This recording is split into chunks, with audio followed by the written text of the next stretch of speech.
कारण आज मुरली तोड़ देंगे अगर तू ना बजी बजाना छोड़ देंगे अगर तू ना बजी बजाना छोड़ देंगे अगर तू ना बजी बजाना छोड़ देंगे।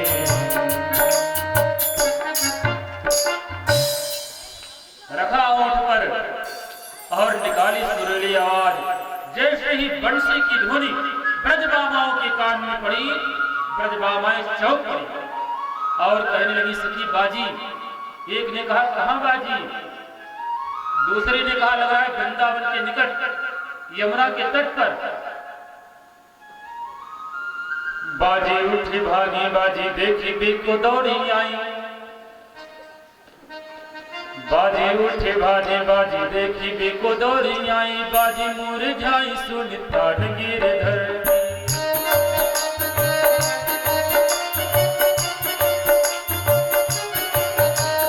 बाजी बाजी बाजी घर छोड़ी भागी, बाजी बाजी मार्ग भुलाई। बाजी जाकुले जननी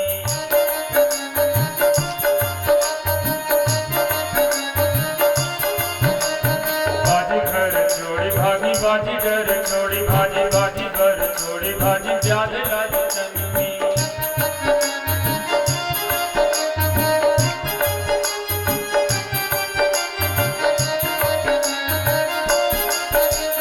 बाजी लेके उठे फिरे बाजी नाता बांधे धीरे। बाजी कहाँ बंसी बाजी यमुना फूले लेनी।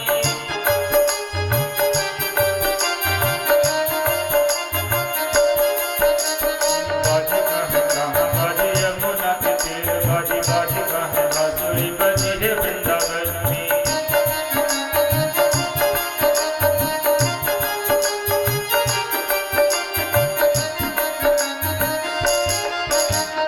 बाजी कहाँ बाजी यमुना के तीर। बाजी बाजी कहाँ बांसुरी बजी है वृंदावन में।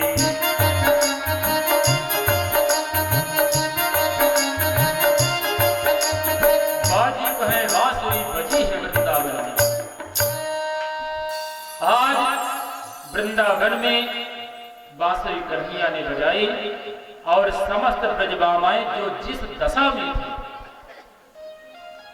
पति की सेवा में संलग्न थी या कोई भी कार्य कर रही थी, उस कार्य को वैसे छोड़ा और तुरंत उस मुरली की आवाज की तरफ दौड़ गई।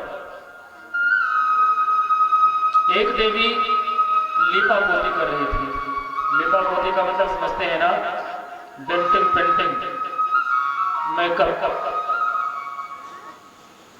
श्रृंगार कर रही थी।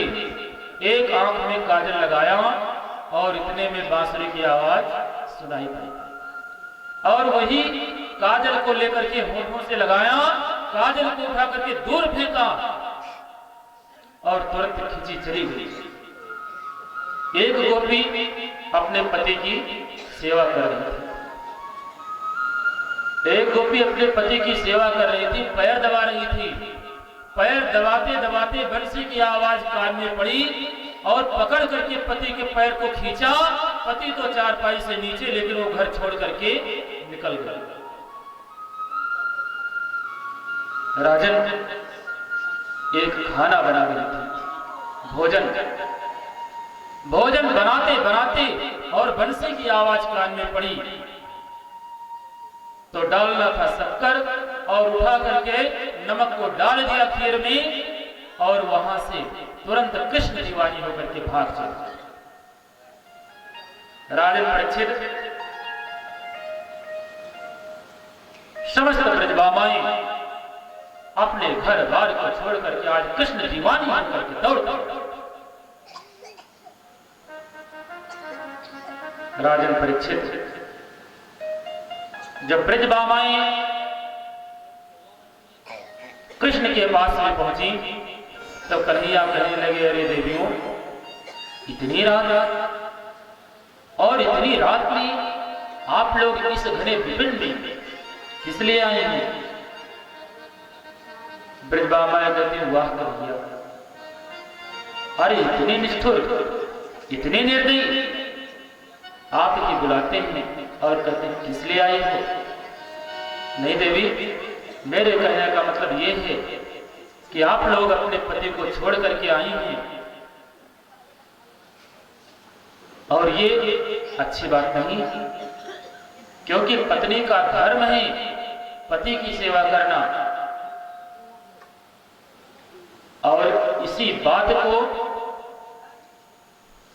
गोस्वामी तुलसीदास जी रामचरितमानस में लिखते हैं कि जब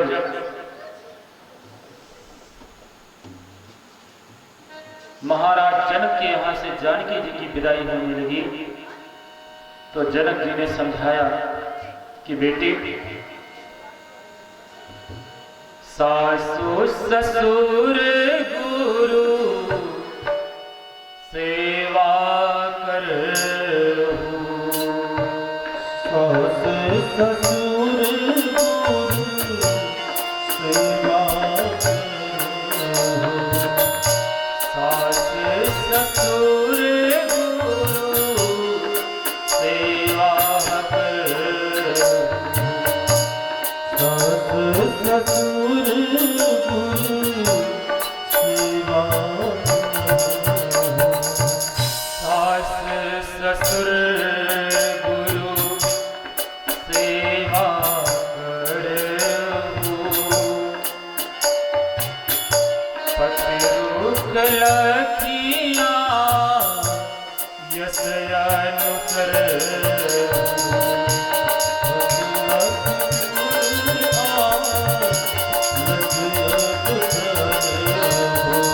पति रुख लखिया यस अनुसरहु,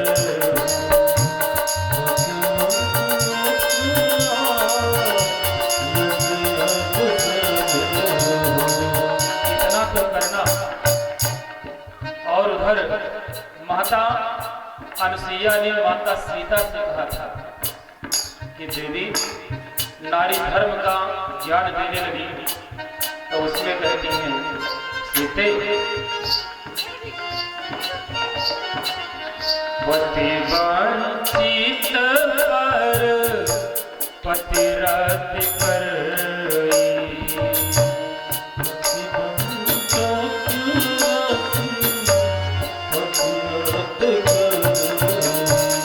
अपने पति को छोड़कर और किसी के दूसरे के पति का सहारा लेती है। बड़ी मार्मिक बात है। पति वंचित पर पतिरत करई, रो रो नरक कलप सत परई,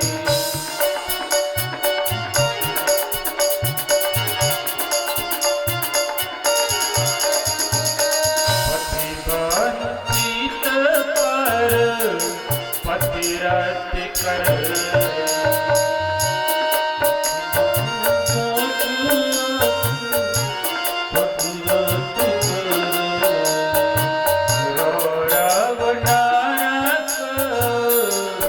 कलप सत परई,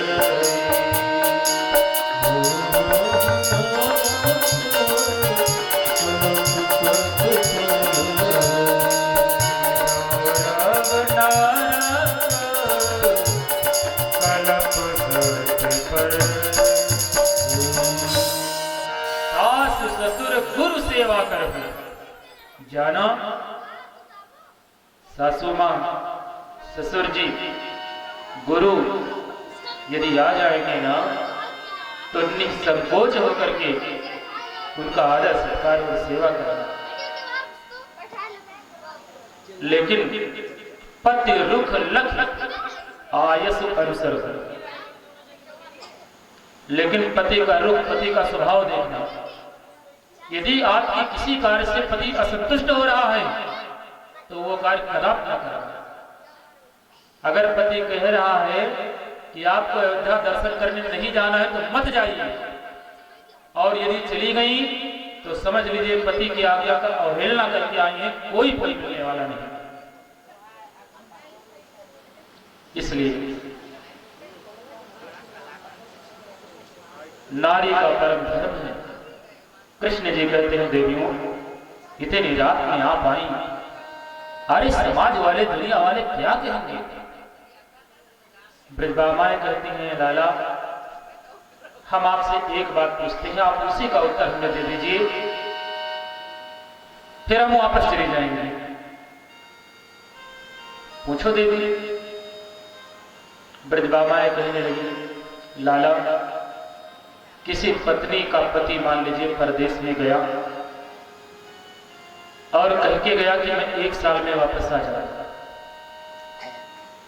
लेकिन पत्नी का प्रेम तो पति के प्रति निरंतर शाश्वत है। तो परदेश में गए हुए पति का चिंतन उसकी प्रिया हमेशा बराबर किया करती है और दिन प्रतिदिन उसकी प्रतिमा का दर्शन करती है, उसी की प्रतिमा की पूजा करती है। लेकिन लाला एक दिन वो आया जब पति स्वयं चल करके दरवाजे पर आ गया, तो ये बताइए उसकी पत्नी उस प्रतिमा की पूजा करेगी कि साक्षात खड़े अपने पति की?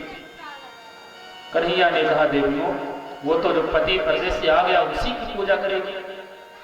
लाला तो आप क्यों नहीं समझ रहे? ये संसार के पति जो हैं ये तो झूठे हैं और हमें परम पिता परमात्मा जैसा पति मिल गया, तो हम संसार के पति के साथ न रहें।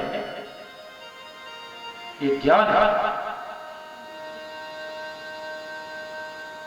तुरंत कृष्ण कन्हैया के समझ में बात आ गई और कहने लगे कि देवी कोई बात नहीं, आज उस शरद पूर्ण रात्रि में भगवान ने ब्रजबामाओं के साथ में रास करना प्रारंभ कर दिया। जितनी ब्रजबामाएं थी मेरे कन्हैया ने उतने स्वरूप को बना लिया। किसी के गर्दन में बाहें डाल करके, किसी के केसों को पकड़ करके और किसी को तो अपने गोदी में उठा लेते हैं और कभी एक दूसरे के साथ में चलते चलते अत्यंत आनंदमय प्रसन्न चित्त होकर ब्रजबामाएं और कृष्ण कन्हैया रासलीला रच रहे हैं। कभी कभी तो ब्रजबामाएं, देखिए ये वो कृष्ण कन्हैया हैं जिनको शेष महेश दिनेश गणेश सुरेश हो जाए निरंतर गाँव। आज उसी कृष्ण को ताह अहीर की छोहरिया छछिया भर छाछ पे नाच नचा। आज कृष्ण कन्हैया ब्रजबामाओं के वशीभूत होकर के ताता भैया करके रखी कमर पे हाथ और यूं ठुमका मार करके नाचा कि समस्त ब्रजबामाएं बस उन्हीं के प्रेम की दीवानी हैं। सुखदेव बाबा कहते हैं, राजन रास रचते रचते एक दूसरे के साथ में विहार करते करते जब ब्रजबामाएं थक जाते हैं तो कन्हैया उनको कांधे पर बैठा लेते हैं।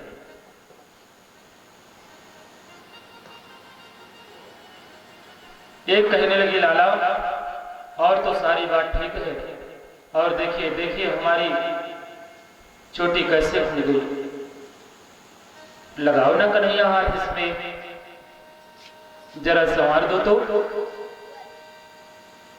उलझी लट सुलझा जा मोहन मेरे, हाथों में मेहंदी रची है।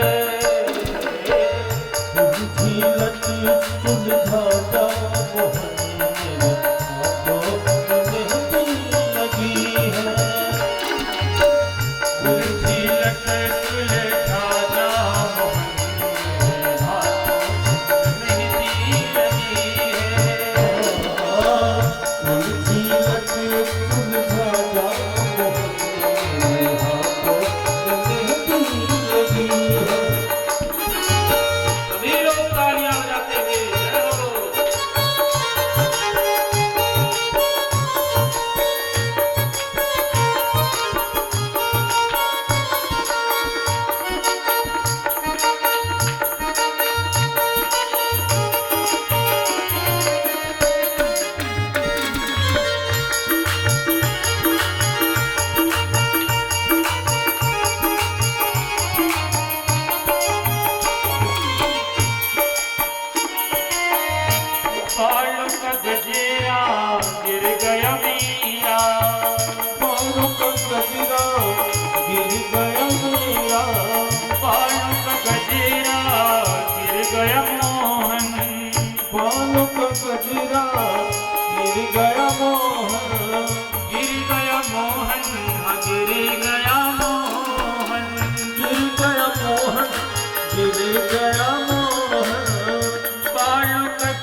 हाथों से गजरा पिन्हा दे मोहन मेरे हाथों मेहंदी लगी है। जीवत सुलझाना मोहन मेरे हाथों में मेहंदी लगी है।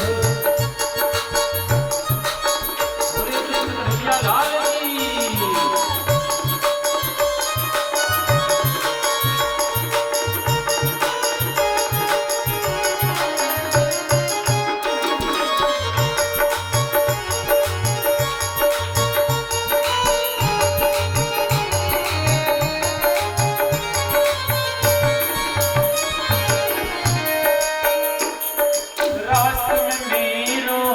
कंगन गिरी गयो रास में मेरो कंगन गिरी गयो।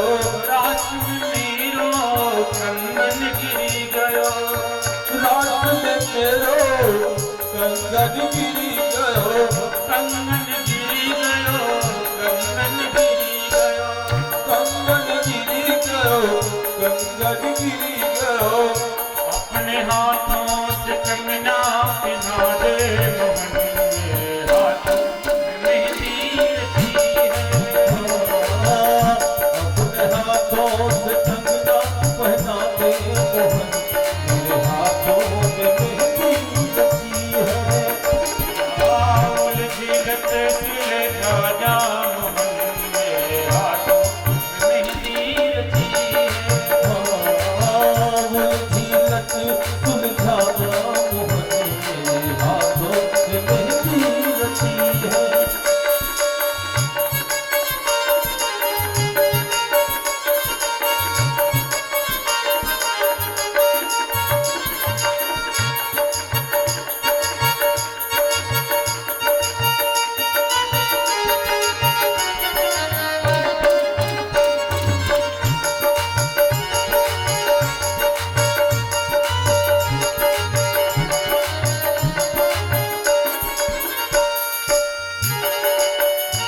और कहते हैं दुर्गा मैं लाला कानों का कुंडल गिर गया मेरा। कानों का कुंडल गिर गया मेरा। कानों का कुंडल गिर गया मेरा। कानों का कुंडल गिर गया मेरा। अपने हाथों से कंगना अपने हाथों से कुंडल पिन्हा दे मोहन मेरे हाथों में मेहंदी रची है। अपने हाथों से कुंडल पहना दे मोहन मेरे हाथों में मेहंदी लगी है। झीलत सुलझा दे मोहन मेरे हाथों में मेहंदी रची है। झीलत सुलझा दे मोहन मेरे हाथों में मेहंदी लगी है। मेहंदी लगी है श्याम मेहंदी लगी है। मेहंदी लगी श्याम मेहंदी लगी है। मेहंदी लगी है श्याम मेहंदी लगी है। मेहंदी लगी श्याम मेहंदी लगी है। झीलत सुलझाना मोहन मेरे हाथों में मेहंदी लगी है। झीलत सुलझाना मोहन मेरे हाथों में मेहंदी लगी है। झीलत सुलझाना मोहन मेरे हाथों में मेहंदी लगी है। झीलत सुलझाना मोहन मेरे हाथों में मेहंदी लगी। बोलिए कृष्ण कन्हैया लाल की। जय हो। दास बिहारी की। जय। राधा रानी की। जय हो।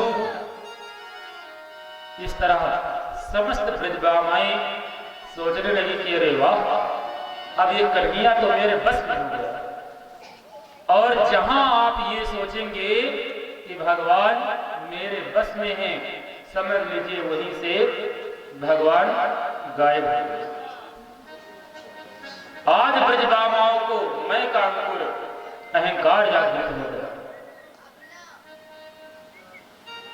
और जब ब्रजबामाओं को अहंकार जागृत हो गया तो इधर मेरे प्यारे कन्हैया अंतरहिते भगवती सहसैव ब्रजांगना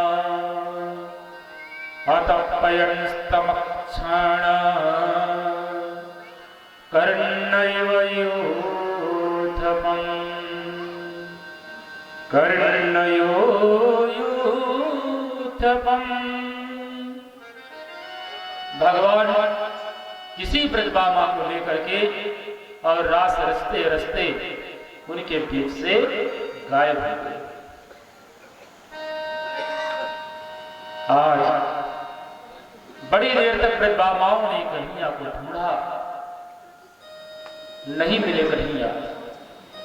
देखिए रासलीला 1 दिन 2 दिन 3 दिन नहीं, अभी तो पूरे 6 महीना चली थी। कितने दिन? 6 महीना। तो कन्हैया गायब हो गए। ब्रजबामाएं ढूंढते ढूंढते परिश्राम कर रही,